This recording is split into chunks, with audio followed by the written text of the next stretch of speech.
창세기 45장 1절에서 15절 말씀입니다. 요셉이 시종하는 자들 앞에서 그 정을 억제하지 못하여 소리질러 모든 사람을 자기에게서 물러가라 하고 그 형제들에게 자기를 알리니 그때에 그와 함께한 다른 사람이 없었더라.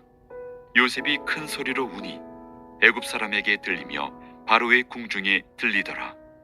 요셉이 그 형들에게 이르되 나는 요셉이라. 내 아버지께서 아직 살아계시니까. 형들이 그 앞에서 놀라서 대답하지 못하더라. 요셉이 형들에게 이르되 내게로 가까이 오소서. 그들이 가까이 가니 이르되 나는 당신들의 아우 요셉이니 당신들이 애굽의 판자라.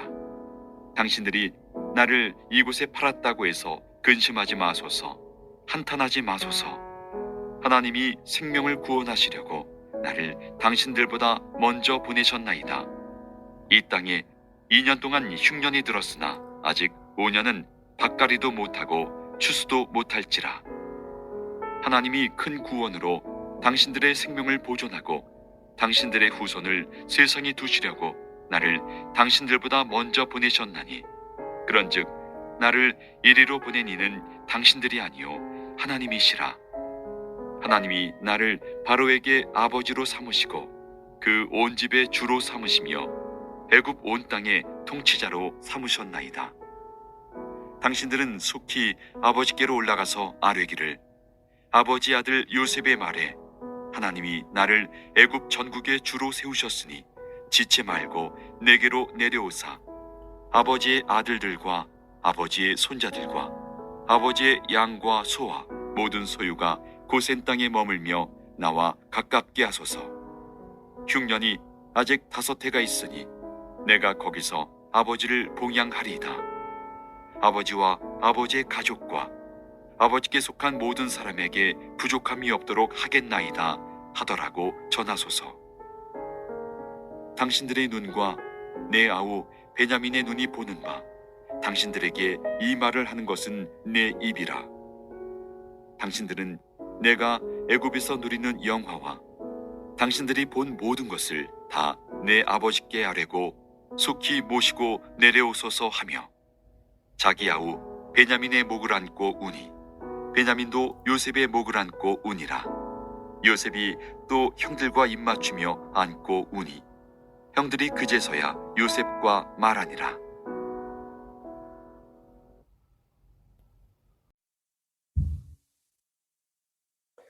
기억하십니까? 오래전에 한 20여 년 전 것으로 기억을 하는데요.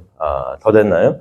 1983년 6월 30일부터 11월 14일까지 방송된 프로그램이 있습니다. KBS에 이산가족을 찾습니다 하는 그런 프로그램이 있었는데요. 아시다시피 6.25 전쟁으로 인해 가지고 약 1,050만 명, 1,050만 명이라 합니다. 그게 많은 숫자가 되는데 1,050만 명의 이산 가족이 한국에서 생겼는데 당시 방송됐던 그 당시 남한 인구가 한 4,000명 정도 됐다고 합니다. 그러니 4천만 명 정도 됐으니까 한 4명 중에 1명꼴로 이산 가족이 된 것을 우리가 알 수가 있는데 이 방송은 이제 남한 내 또 남한과 해외 이산 가족을 만나게 하는 그런 프로그램이었습니다.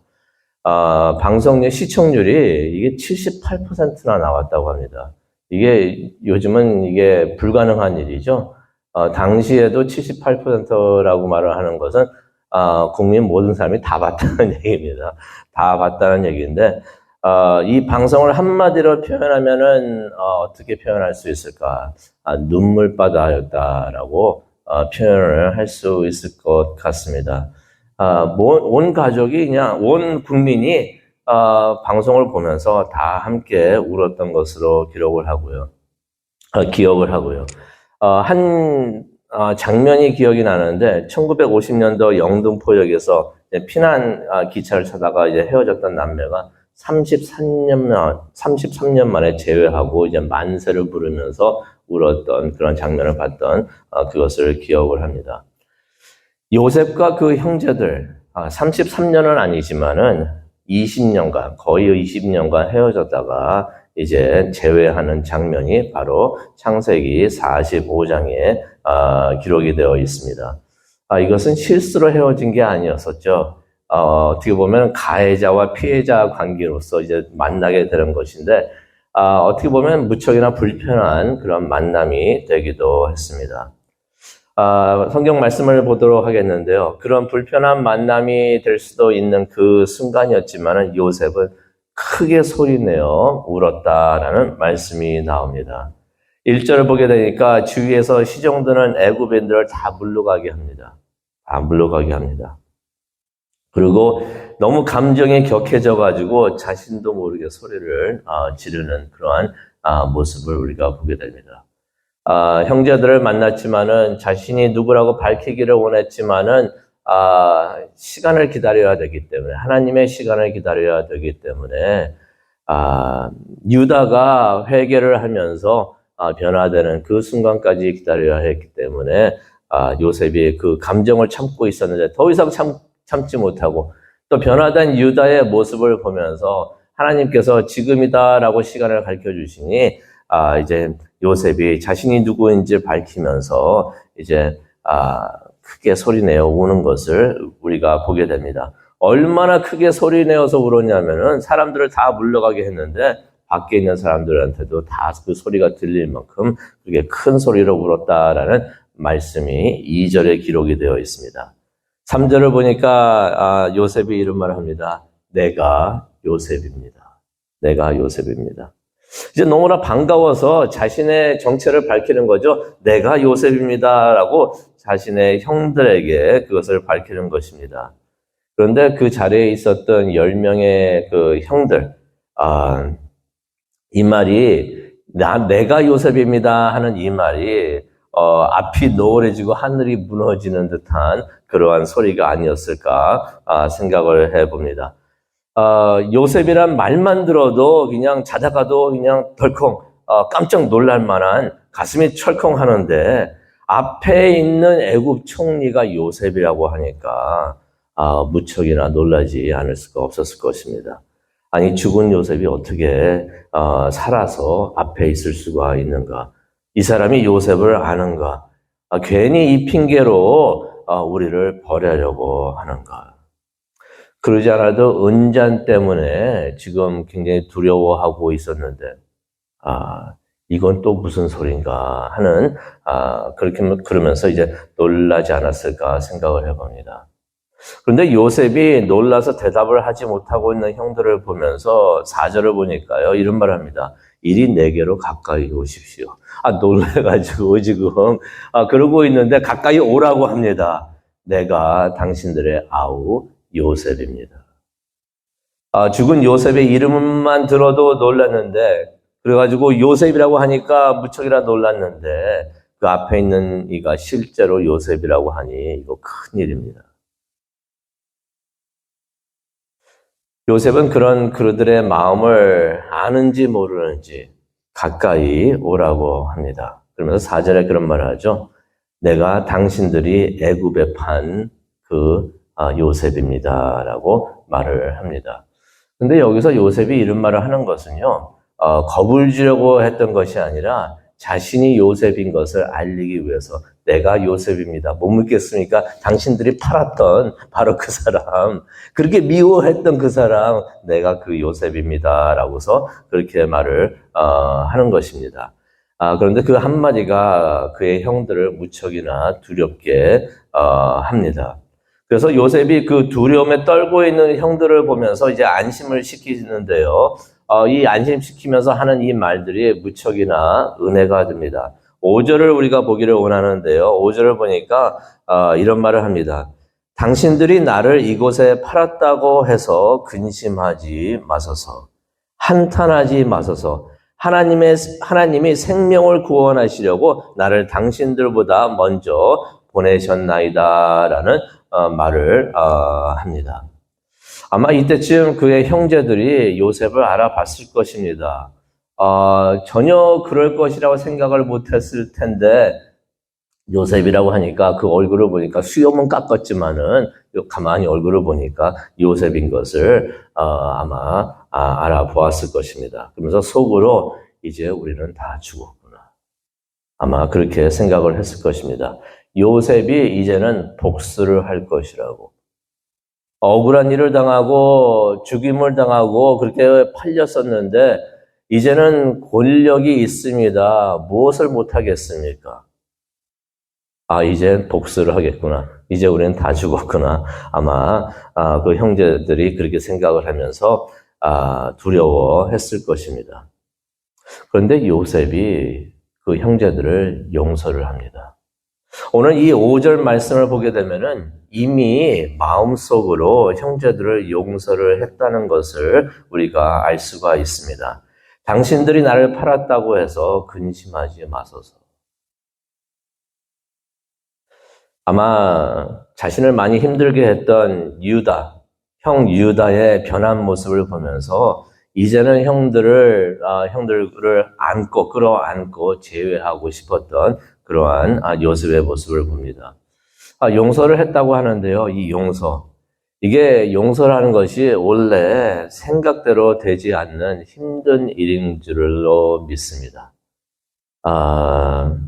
머리로는 용서하자라고 우리가 생각이 들어도 마음으로 안 되는 것이 용서가 아닌가 생각을 해봅니다.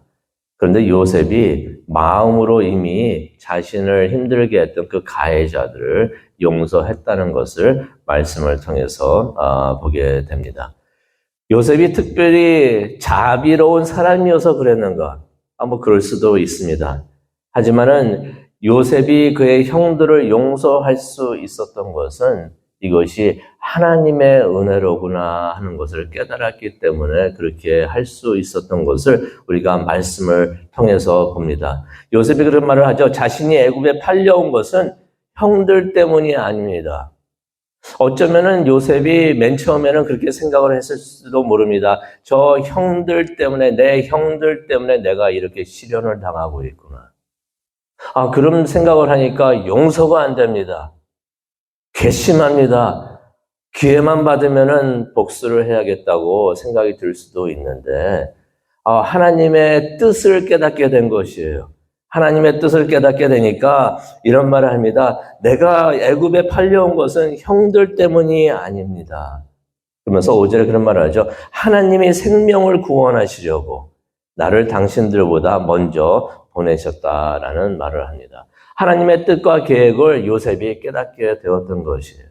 깨닫게 되니까 용서가 됩니다. 왜 이런 일이 나에게 그렇게 행하여졌는지 그것을 요셉이 이제는 깨닫게 되었다는 것입니다. 그런데 형제들이 이 말을 해도 이해를 못합니다. 그래서 보충 설명을 해주는데요. 그게 7절과 8절에 나옵니다. 7절을 보니까 이런 말씀이 있습니다. 하나님이 당신들의 생명을 보존하고 후손을 세상에 두시려고 나를 먼저 이곳에 보내셨습니다. 가뭄이 있어가지고 굶어 죽을 수 있는데 하나님께서 당신들의 생명을 보존하기를 원하셨습니다. 그 이유는 후손을 이 세상에 두시려고 했기 때문에 이런 일을 하나님께서 하셨습니다라고 말을 하고 있는 것입니다. 그 후손이 누구일까요? 이들이 살아났어야 되는 것입니다. 가뭄으로 죽으면 안 됐던 것입니다. 특히 요셉을 죽이려고 하고 그렇게 미워했던 그 유다가 살아야 됐던 것입니다. 왜 그렇습니까? 유다를 통해서 후에 예수 그리스도가 탄생하기 때문에 하나님께서는 그 계획과 뜻을 이루려고 그들의 생명을 보존하기를 원하셨다라고 요셉이 말을 하고 있는 것입니다. 그러면서 8절에 그런 말을 하죠. 그런즉 나를 이리로 보내는 이는 당신들이 아니요 하나님이십니다라고 말을 하는 것입니다. 다시 말해서 하나님이 이 일을 하셨습니다. 이것을 깨닫게 되니까 원망이 사라집니다. 원망이 사라지고 용서가 가능했다는 것입니다. 용서가 어렵지만은 우리가 하나님의 마음과 하나님의 뜻을 깨닫게 되면은 용서가 가능할 줄로 믿습니다. 오늘 이 아침 우리가 기도를 하면서요. 하나님의 마음을 깨닫고 하나님의 은혜로 우리가 서로를 용서하는 그러한 큰 은혜가 우리에게 임하시기를 간절히 축원합니다. 하나님의 용서의 영이 성령이 우리와 함께하여 주시고 화해가 있고 하나가 되는 그러한 은혜가 우리 모두 우리 가정 또 우리 교회 위에 함께하시기를 간절히 축원합니다. 우리 기도하시겠습니다.